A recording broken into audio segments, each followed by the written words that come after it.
Welcome to Veritech Training, Jack. Good to have you with us. Remember, some of your controls will be temporarily disabled until you're ready to use them. This is Battleoid mode. It's highly maneuverable and excellent at close quarters fighting, among other things. Remember, if you can fly a jet, you can operate a Battleoid. The controls aren't much different.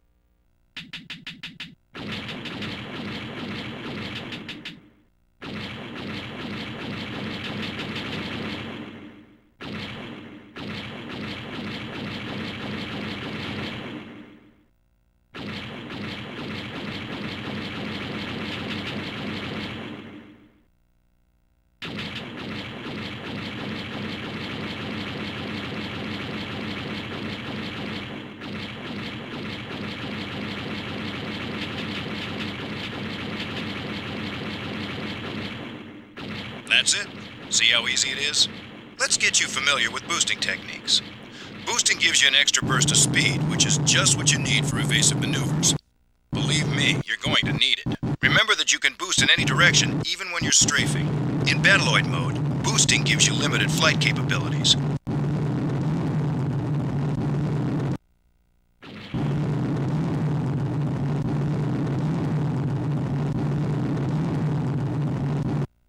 See if you can land on top of those three structures ahead of you.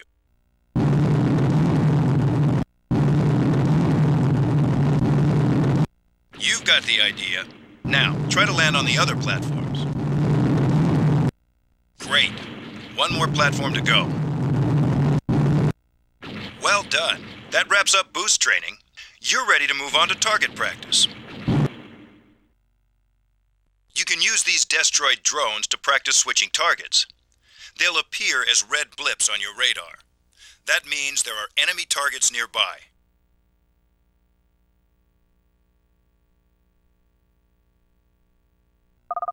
Notice that a red arrow has appeared in the radar area of the heads-up display. It's pointing in the direction of the enemy you just targeted. Press the target button to cycle through enemy targets. If you hold the button, targets continue to cycle.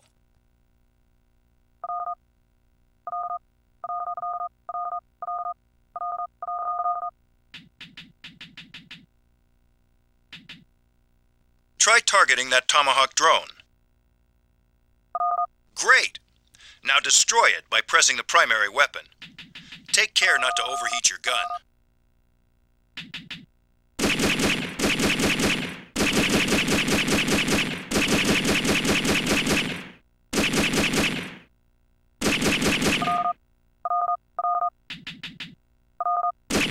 Looks like you're getting the hang of this.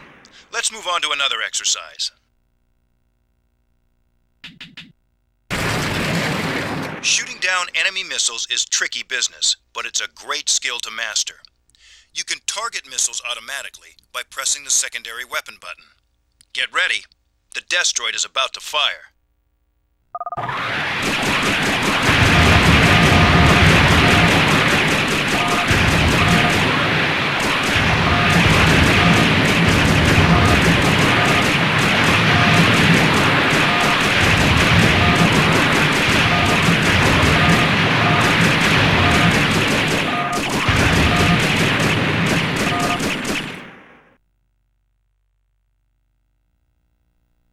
I think you're ready for a little sniper training. It's a handy weapon to use against faraway targets, or if you need to hit something with precision.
Nice shot. That's the end of sniper training.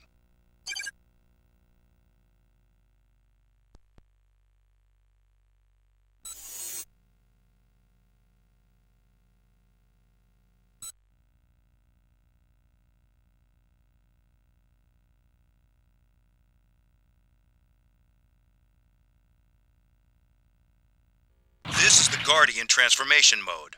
It has a good mixture of battleoid and jet capabilities.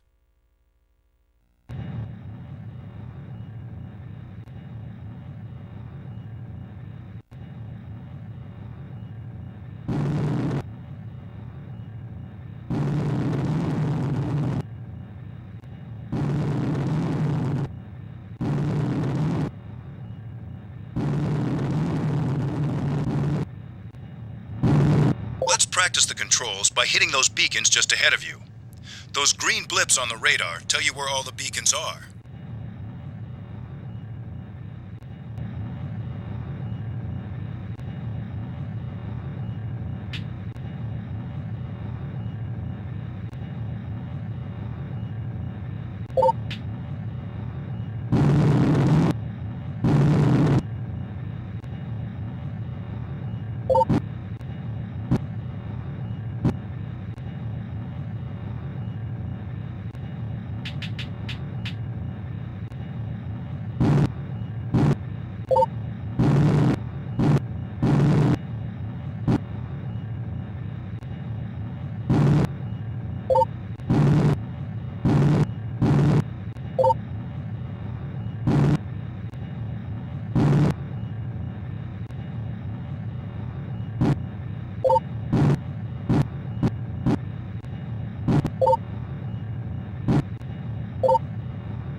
I'm impressed. You're a fast learner.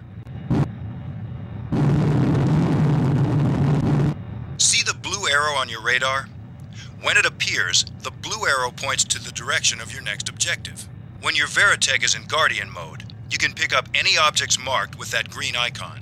Press the Special Action button when you get close to an object to pick it up. Press the button again to drop it. Remember that once you've picked something up, you can't transform until you've dropped what you're holding. Pick up those canisters and drop them off at the landing platform.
Pretty easy, huh? Now bring the rest of the canisters back to this spot.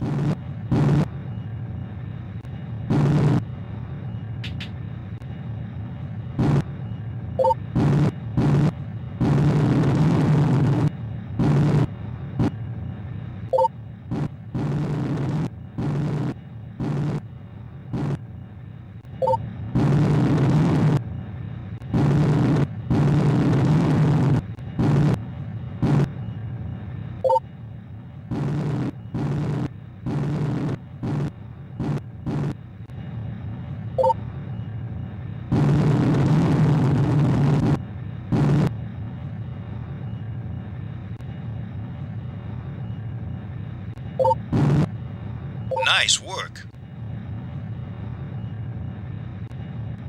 Now for the fun stuff.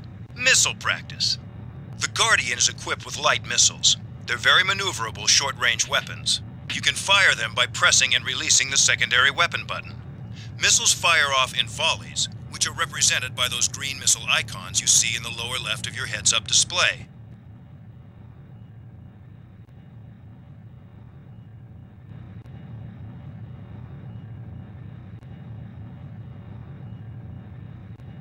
Try practicing on these destroyed drones.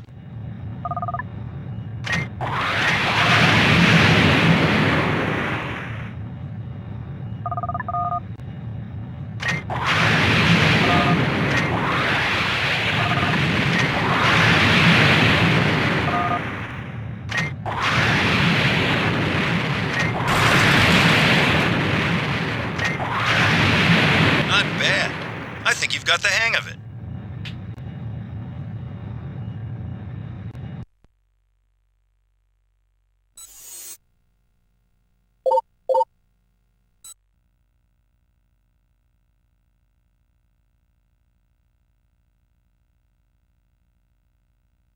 This is the fighter mode. It's the fastest of the Veritech's 3 modes.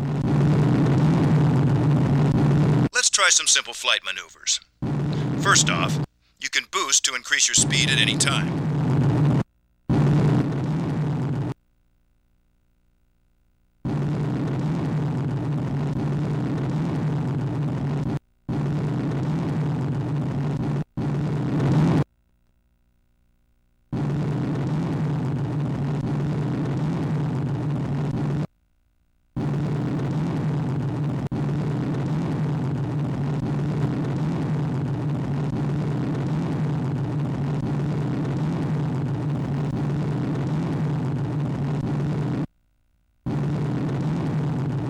All right, it's time for some combat training.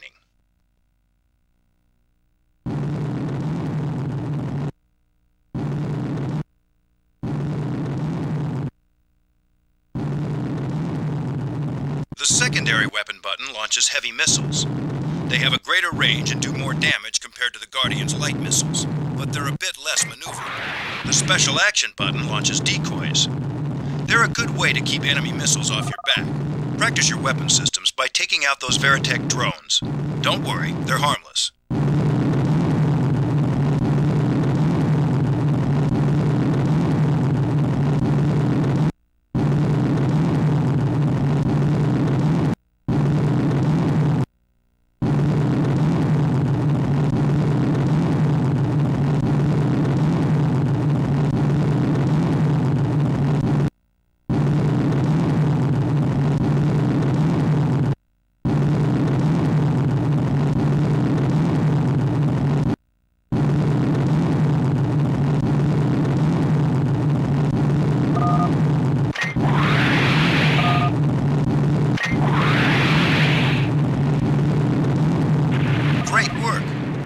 Now let's see how well you do against some more lively opponents. These drones have live ammunition, so stay on your toes.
Likely to graduate at the head of your class. This ends the fighter training session.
My name is Jack Archer, and I'm a pilot of the Robotech Defense Force.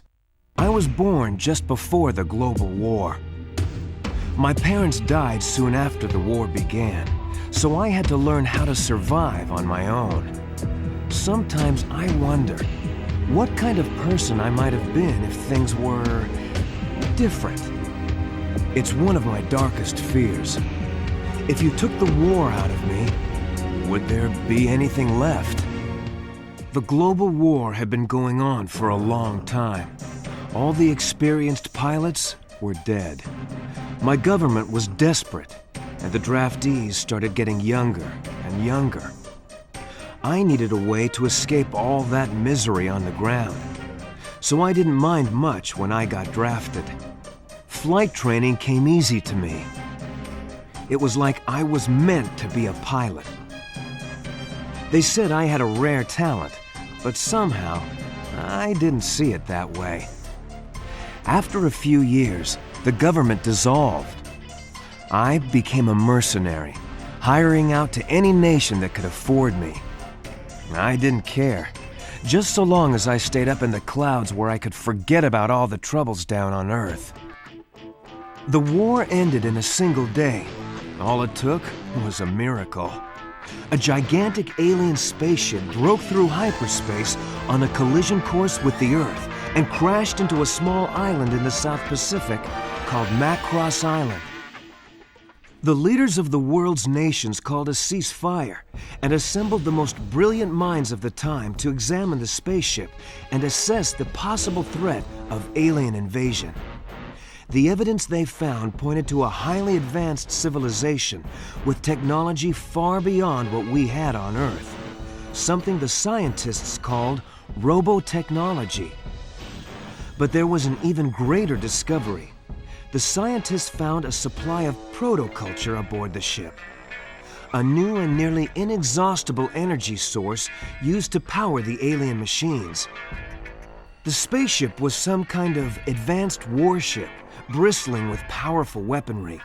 They called it the Super Dimension Fortress, or the SDF-1 for short. They began rebuilding the ship as they unlocked the secrets of robotechnology. After the arrival of the SDF-1, work kind of dried up for a while. With the war over, no one wanted to hire mercenaries. The world was at peace for the first time I can remember, and I was starting to get used to the idea. Those were happy times. I had been living in Macross City, helping to rebuild the SDF-1. I was just getting used to my new life when Roy Fokker, the legendary Skull leader himself, recognized me as I was getting off work. We had met a few times during the war. Sometimes I was on his side, and sometimes I flew against him. Over the years, we ended up forming a friendship. He told me he needed pilots to join a new military outfit called the Robotech Defense Force. Roy said they had some new kind of high-performance fighter that could beat anything I ever flew. They called it a Veritech. I made Roy prove it to me, fighter to fighter. Why did the military need a transforming fighter? It was well known that the aliens were warriors, but there was one detail that was kept from the public. In a top-secret debriefing, we were informed that evidence from the crash indicated the aliens were 40-foot-tall giants. The RDF developed the Veritech fighter to fight the aliens on their own terms. It would mean the difference between survival and extinction. After my training, I was stationed with the carrier Prometheus on Macross Island. On the day the final construction of the SDF-1 was completed, the entire city prepared to celebrate. That was when the Zentradi arrived. The SDF-1 belonged to them, and they were determined to take it back.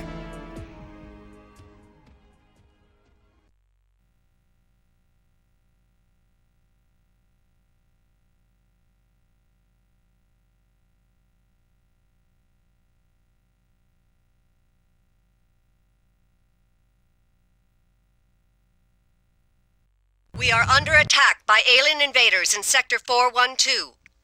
This is not a drill. I repeat, this is not a drill. All forces proceed in battle formation. Well, boys, you heard her. This is the real thing. Destroy all targets. We've got to cut them off before they reach Macross City. I'm on my way, Roy. Wolf Squadron, move to intercept invaders at Zone 428. Traffic's pretty heavy out here, so break formation, but try to keep each other covered.